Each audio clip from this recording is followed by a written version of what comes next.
Kain na! Anak, alam mo bang may espiritong babae na daw na naglilibot dito sa ating barangay? Ha? Ang pangalan niya ay Banshee. Siya ay kilala sa kanyang malakas na iyak. At kapag narinig mo daw ang kanyang iyak, pinabalaan ka daw niya na may mamamatay sa iyong pamilya. Pwede mo ka naman kwento ng kanyan. Ay, sarap pa talaga ng pagkain. O ayan, Kerry na magkwento. Pero baka gawa-gawa lang niya ng mga tao dito. Wala naman siguro makakahula ng kamatayan ng isang tao. Ay, pakiclose pala ng gate na nakalimutan kong isara. Uy, sino ka? Hindi ka totoo! Nay! Alis ka sa itong babae! Nay! Okay ka lang ba? Diyos ko! Nabulunan ako sa binili mong manok ko eh! Ay, akala ko mamatay ka na. Bakit may buto to? Diba sabi ko sa'yo na boneless chicken yung bilhin mo? Sorry. At saka sino ba yung iyak na iyak sa labas?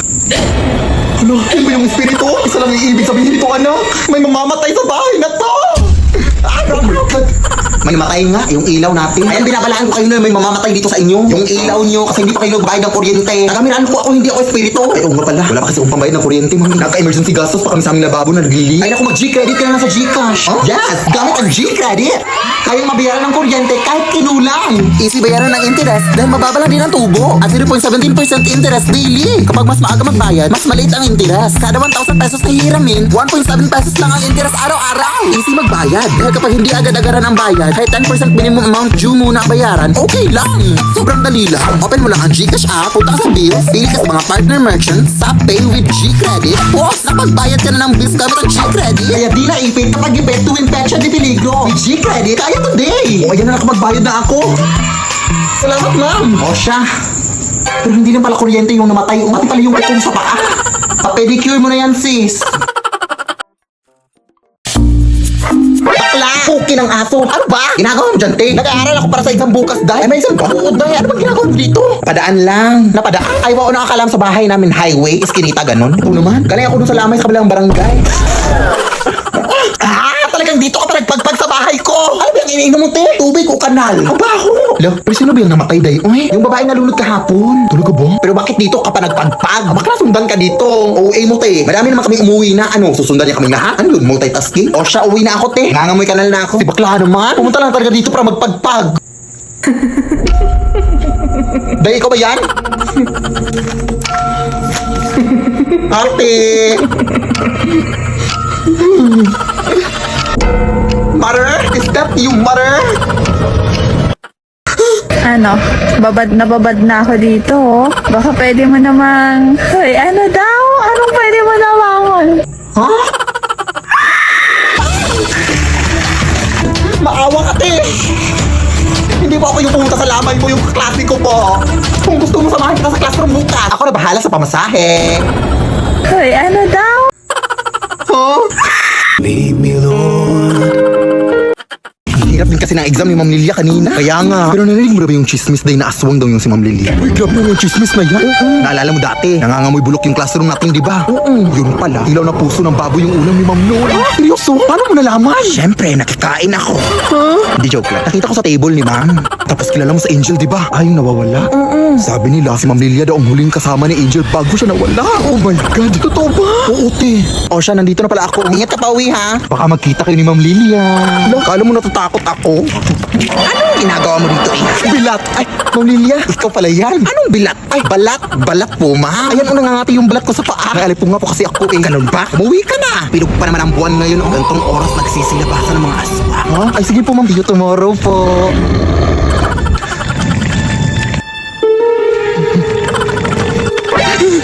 Ma'am Lilia?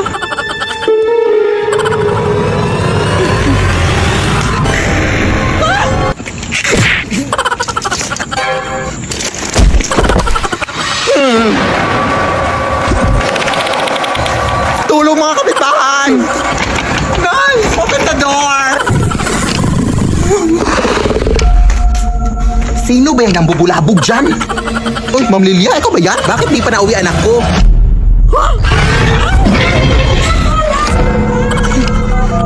Sir, tulungan niyo kami. May aswang dito sa amin. Address po? Ay, hala, anong address dito? Batong Bakal Street. Ay, oo nga pala. Thank you, ha. Makamwag po. Bobo po akong estudyante pero mabuti po akong tao. Di ba binigyan kita ng chocolate nung Teacher's Day?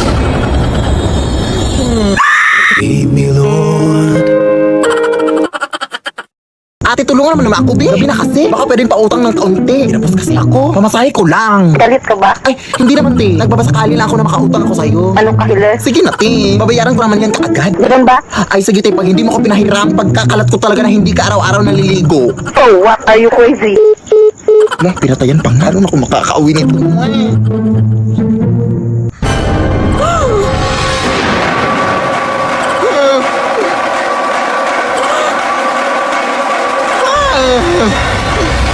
Sis, pwede ba ng pera? Wala na kasi akong pamasahe eh. Wala rin akong ibang mahihiraman. Buti nga nandyan ka. Ay, wala akong cash dito eh. Pero alam mo bang pwede ka makahiram ng pera through Gloan Sakto sa Gcash? Huh? Oo, via Gloan Sakto. Open mo lang yung Gcash app mo. Tapos pwede ka na makahiram ng 100 pesos up to 300 pesos cash straight to your e-wallet mga sis. Payable after 14 days. Perfect para sa pang-araw-araw na gastusin at maliliit na mga emergencies natin mga sis. Kaya ikaw dahil mag-Gloan Sakto ka na go. Thank you sis. Oh, ayun, may habal-habal na sis. Bye. Hoy, mga white lady! Lah, Paano kaya kung isang gabi may makiangkas na white lady? Sa video, makikitang isang nakamotorsiklo. Sa kanyang likod, kapansin-pansing may nakaangkas. Tila nakasuot ng puting bestida. Napakahaba ng itim nitong buhok. Parang nakaharap po siya sa akin. Wala po siyang kamay. Nagtayuan yung balahibo ko. Sino o ano ang nakasampa sa likod ng motor? nakabidyo ka ba? I-delete mo yan. Tatadyakan kita dyan. Sige, sabihin mo gawa. Sige, gawa. Ay, putang ina mo. Hi, Lola! Oy, sino ka? Wala pa akong pambayad sa utang ko. Yung lola mong makakalimutin? Ha? Anong utang? Apo mo to, oy. Ay, hindi na kami nagja-jumper ngayon, ha? May sarili na kaming kuryente. Lola! Ay, apo! Ikaw pala yan! Kanino kang anak? Lola mo rin super proud na proud sa'yo. Nakapagtapos ito ng kolehiyo. Best in MAPE. Kapunta na rin to ng ibang bansa. Nakatricycle. Hinakad na din ang apo ang buong Pilipinas. Na nakabot. At nakipagsuntukan na rin to sa mga tigre at oso.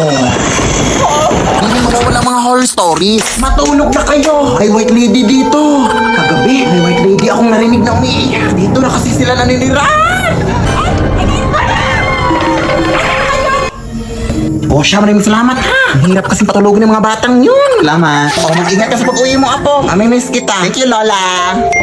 O ayan, meron na namang nag-text. Oh, sabi nanalo daw ako ng pera sa Gcash. I-click ko lang daw tong link. Ay, hala, ako mo, i-click yan lang. SMS spoofing scam yan. Ano yun, apo? Ang SMS spoofing scam lang ay nangyayari kapag direktang kumukonekta ang mga scammers sa mga cell tower. Gamit ang mga tinatawag nating IMSI catcher.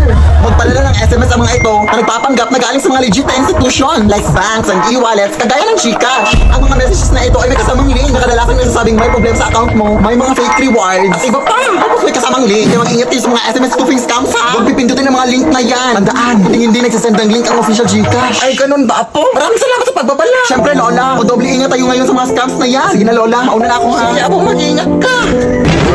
Ayun na, nakaka-cellphone mo yan. Sino kayang kumuha kay Angelica, detective? Sino bang huling kasama ng Angelica? Ako po, detective. Alam ko kung sino ang kumuha sa kaibigan mo. Conan, hindi ka na talaga mapagsabihan. Sabi maghintay ka lang sa sasakyan sa labas. Anong sasakyan na nag-tricycle na tayo papunta dito? Huwag ka na makisawsaw pa dito, Conan. Wala ka namang alam. Kailangan ko na itong gawin. Di ba sabi mo na ikaw ang huling kasama ni Angelica bago siya nawala, tama ba? Opo. Ano bang huling ginawa niyo? Nagtago-tagoan po kasi kami, tapos nawala na siya. Hindi ko na siya nakita. Ay, tanga ka pala eh. Siyempre, nagtago-tagoan kayo. Pero malakas na rin ang loob ko na dinukot siya. Marahil ay may ibang mga rason kung bakit nawala si Angelica. Pero may mga ebidensya ko dito na magpapatunay na ang posibleng kumuha sa kaibigan mo ay si... Ay, ikaw ba yung nagsasalita? Hindi po, ate. Angelica, ginagawa niyo, te. Saan ka ba nanggaling? Dito lang nagtatago. Nagtatago lang pala? Tara na nga, iba na lang laruin natin. Mag-Honor of Kings lang tayo. Ay, tara. Ay, perfect. Alam niyo bang available na ang Detective Conan at HOK collaboration sa Honor of Kings? Ay, will? Oo. May mga bagong skins na super ganda ng mga skill effect. Available na mga skins sila Detective Conan at Kaito Kid. Ito yung mga skill effects. May mga moving emote din at recall effects. Kaya ano pang hinihintay nyo? Mag-Honor of Kings na! Nay, napag-desisyonan ko na mag-abroad sa Saudi na. Number 1, mga iyakan. Di rin mawawala ang pag-iimpake. Mga damit ko. Ito, dalhin mo ito mainit sa Saudi. Ito din, higaan mo. Ito din para hindi langawin mga pagkain mo. Ito. Paano ko to dalali lahat? Mga wishlist. Ako chocolate. Ako ate cellphone. Sige, hanap ako mura. Laptop sa akin. House and lot sa akin. Sa akin isang buong building. Sa akin mga camels. Teka lang. Mag-abroad lang ako mga te. Hindi ako ang magiging hari ng Saudi.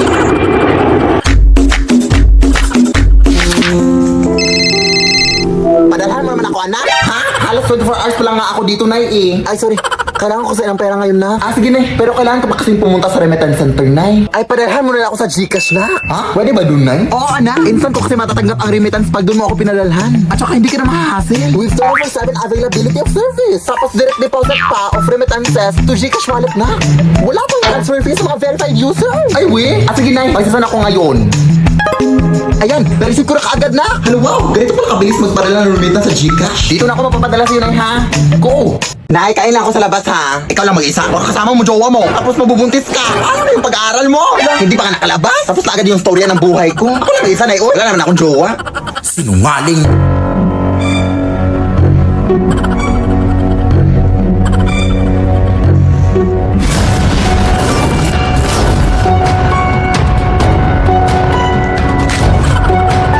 Akala ko ba ikaw lang mag-isa? Sino ka? Jowa ba anak ko? Jowa? Ew! Habal-habal driver lang ako manang yun. Hinatid ko na yung anak mo dito. Ang dami mo namang in-order na. Wala ka namang pera. Ha? Sino bang may sabi mahal mo makdo? Eh, may Max Savers Sulit Busog Meals naman, Nay.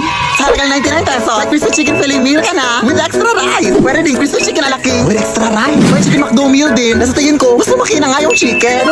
Kaya sigurado, sulit busog tayo sa McDo. Ay, we? Sige, akin na yan. Nagutom ako kakasunod sa'yo. Lo. Huwag kang dumaan dyan. Madami mga multo dyan. Baka mapaano ka, ha? Ay, ito lang yung daan papunta sa amin, ate. Ay, bahala ka. Uy, ang tigas ng ingron mo. Bahala ka. Hindi naman ata totoo yan. Ay, totoo nga! May kapre! Ay, pero naka-cellphone. Taray. White lady! Pangit. Lah, maldito siya. Ay, tek-tek! Hindi mo ako buntis, maawa ka! Bakla po ako! Akala akong babae! Bakit naka-cellphone silang lahat? Anong meron? Ate, anong meron? Bakit naka-cellphone lahat ng mga multo dito? Ay, nagbabakasakali yan silang lahat na makanalo ng iPhone 16 o maging next millionaire ng CP. Oo, check mo kasi itong account ng CP Color Game. May mga iba't ibang games at mga challenges sila na may mga exciting prizes. Kaya kung gusto mong manalo, check mo yung account nila. Go! Alak! Baka maputulan na tayo ng kuryente ngayon! Bayaran mo na yung kuryente! At ginalisan mo!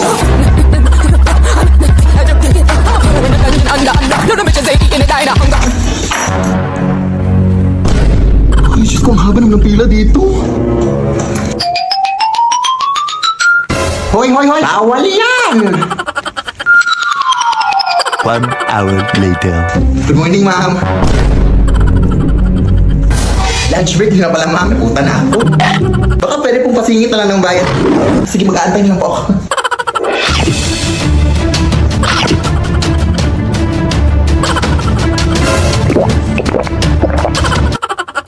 Ito po yung bayad ko, ma'am. Hoy, kulang yung pambayad mo. Kailangan nyo na bayaran lahat Sige yung po, babalik na po ako, ma'am. Bilisan mo! Nay, kulang yung pambayad. Kailangan buo na daw yung babayaran. Naku, o sige, ito na lang muna. Bilisan mo! Eto, ma'am!